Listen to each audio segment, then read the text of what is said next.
Hmm.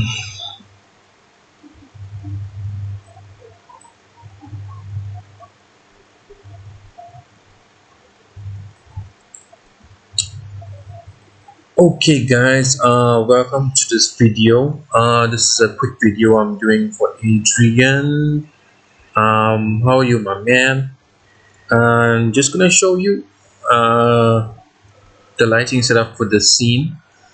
It's very simple, but before I do that, let's jump over to Modeler and you can see what's happening in Modeler. So basically, um, we've got this mesh here, right? And then we a table that the tray is sitting on, and we have a chair, right? Okay, and then we also have this. So this is what's lighting the entire scene. I'm just gonna switch over to perspective view, and this is the entire scene. If I zoom out,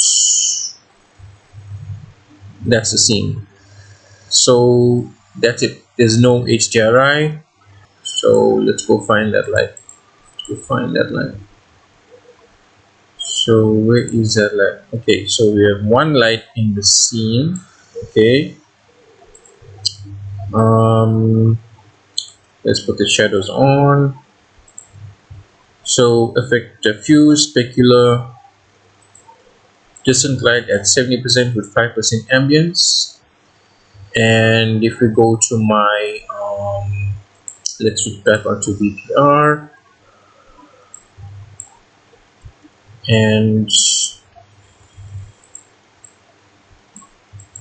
that's basically it, and let's zoom into this image here, right? So that image has also been used as the image inserted into the texture environment layer. I've pasted it into here as well, and you can see it's on spherical projection, and at the moment I have it on the y-axis and it's up 200%. So if I switch that off, that's what we get.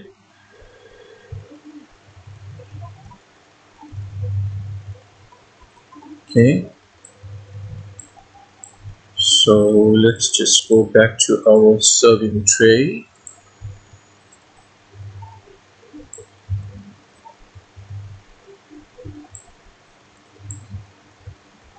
So pretty much without the backdrop, without the texture environment, that's what it's going to look like. So let's switch that back on.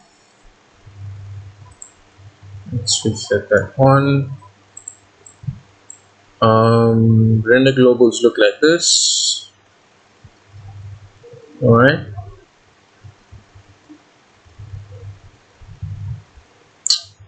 And we have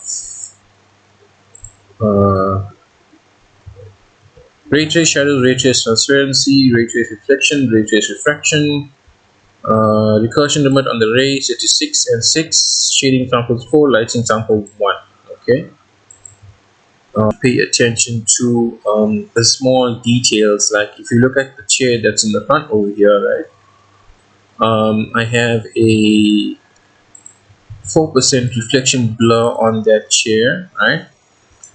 And if you look at the image in the background, the image has some type of grainy grading to it because of it's actually a photograph, and so you want some of that grain to come through onto your foreground objects. And if I switch the texture off on the table, you will see that the table also has a 1% reflection blur, giving it the same rough sort of grainy feel as the same feel as the background, so that makes the render look a bit more convincing. So you have to pay attention to all those fine details, and you got to try and match the back plate as much as possible to make the render look a lot more convincing. But yeah, so here it is. So this is the simple setup. If we switch back into perspective view, right, that's all it is. That's all it basically is.